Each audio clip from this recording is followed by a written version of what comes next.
Battle of Palasi के बाद में ब्रिटिश ईस्ट इंडिया कंपनी की तो माने बाँछें खिल गई थी। फिर शुरू होता है एक ऐसा चैप्टर जब हमें धीरे धीरे ब्रिटिश ईस्ट इंडिया कंपनी का एक्चुअल फेस नजर आने लगता है।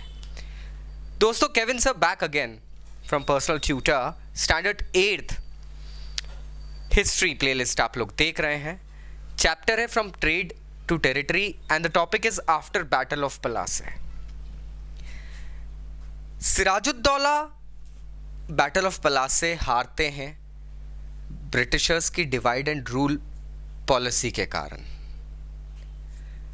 मीर कासिम जो उनके कमांडर थे, उनको ब्रिटिशर्स प्रॉमिस करते हैं, एक प्रलोभन देते हैं that you will be made the next nawab of Bengal and आपको सिर्फ इतना करना है कि पलासी के युद्ध में सिराजुद्दौला जो तात्कालिक नवाब थे उनका साथ नहीं देना है, उनकी बैटल में अपनी आर्मी को लेके नहीं पहुंचना है। That's it. मीर जाफर जो थे वो बहुत अच्छे से इसको एक्सेप्ट कर लेते हैं। मीर जाफर बैटल ऑफ पलासी में नहीं जाते हैं, बहुत अच्छे से ब्रिटिशर्स का साथ देते हैं। सिराजुद्दौला हार जाते हैं। After the defeat Sirajuddaulah was assassinated and Mir Jafar was made the nawab of Bengal. East India Company की एक पॉलिसी थी दोस्तों, उस वक्त एक पॉलिसी ये थी कि जब तक हमको पपेट, कठपुतली जैसे सिर्फ मिलन किंग्स, वो नवाब जो सिर्फ बैठे रहें और हमारे सारे ऑर्डर्स पास करते रहें, जब तक वो नवाब्स हैं हमारे पास, तब तक हमको टेरिटरी एनेक्स करने की ज़रूरत नहीं है, हमें राजपाट लेने की ज़रूरत नहीं है। हमें सिर्फ और सिर्फ ऐसे कुछ नवाब चाहिए जो कहीं ना कहीं पहले तो ब्रिटिश ऑफिशियल्स के सारे डॉक्यूमेंट्स बिना किसी स्टडी के साइन कर दे। दूसरा, जो भी गोरख धंधा चल रहा है उसकी तरफ से मुंह मोड़ के बैठे रहें। लेकिन एक नवाब जब कुर्सी पे बैठता है, with high positions come high responsibilities. जब आप एक पोजीशन अचीव करते हो तब आपको अपनी रिस्पॉन्सिबिलिटीज का अंदाज़ा खुद ब खुद होने लगता है। Same thing happened here with Mir Jafar.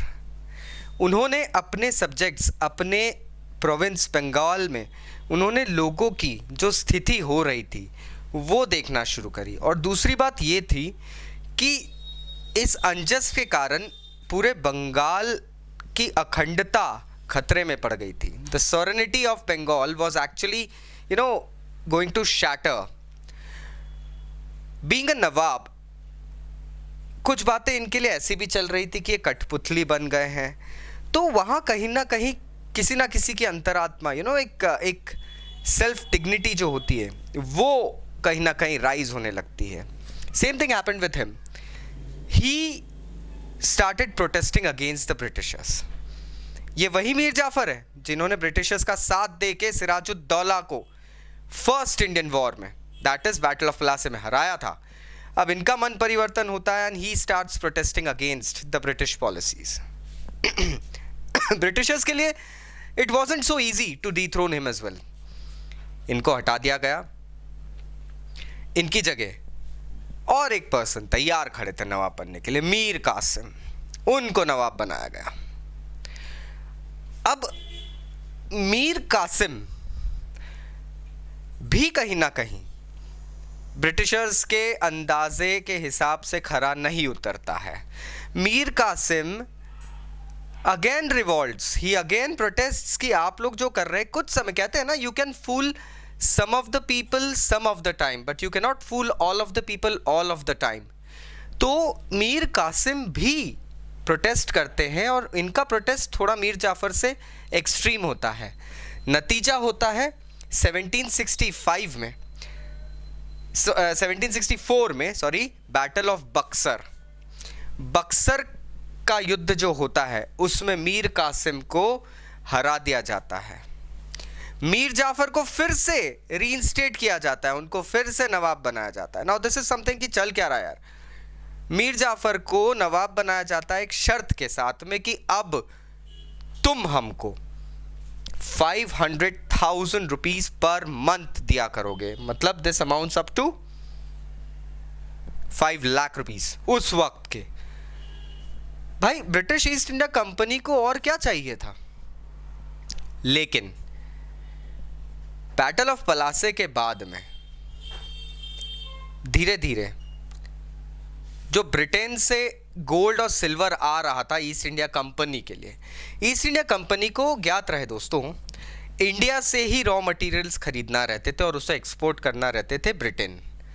Now यहाँ से सामान खरीदने के लिए उनको पैसा लगता था, तो वो पैसा आता था ब्रिटेन से। Now after the battle of Buxar, suddenly 1765 में रॉबर्ट क्लाइव एक बात नोटिस करते हैं कि अब हमें ये टेरिटरी, जो हमें ये रेवेन्यूज माफ करवा के अपना काम नहीं चलाना है, अब हमें टेरिटरीज को अपने अंदर एनेक्स करना है। इसी तरीके से हम लोग टोटल टैक्स रिडेम्पशन पा सकेंगे। He had said in 1765 we must indeed become nawabs ourselves। अब हमें खुद नवाब बनना चाहिए, क्योंकि 1765 में मीर जाफर की भी डेथ हो जाती है दोस्तों। बंगाल की गद्दी अब खाली थी। People were not, they were not willing to go ahead and take or become a puppet Nawab under the British administration। Robert Clive ने ये बोल दिया कि अब तो हम खुद ही नवाब बन जाते हैं। पलासे के युद्ध के बाद में ब्रिटेन से यहाँ रॉ मटेरियल खरीदने के लिए जो गोल्ड आ रहा था, सिल्वर आ रहा था, वो बंद हो गया।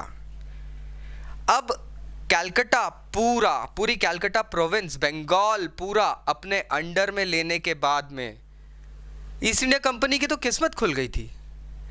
उन्हें अब ग्रेट ब्रिटेन से इंडिया में रॉ मटेरियल खरीदने के लिए पैसे मंगवाना ही नहीं पड़ रहा था, क्योंकि उन लोगों ने बंगाल प्रोविंस में लोगों पे लगान लगाना शुरू करा टैक्स और रेवेन्यू सिस्टम। इससे हो ये रहा था कि इंडिया के ही लोगों से लगान लेके पैसा लिया जा रहा है और वही पैसा इंडिया के ही लोगों को सामान खरीदने के बदले दिया जा रहा है। हींग लगे ना फिटकरी रंग चोखा, मतलब सीधी सी बात हो रही थी। They were actually going ahead and using the income generated from the local land to purchase things from the local land, and we as fools couldn't see this thing, we did not understand it, क्योंकि 1765 में इन्होंने Mughal emperor से बंगाल की दीवानी के rights ले लिए थे। अब जितना भी टैक्स रेवेन्यू जो भी जनरेट होने वाला था वो कंपनी के नाम पे जाने वाला था, और इस पे मोहर थी हमारे दिल्ली में बैठे बादशाह की। So now you know about the topic दोस्तों। स्टिल अगर कोई डाउट्स है तो नीचे कमेंट बॉक्स में कमेंट ज़रूर करना। Bye bye.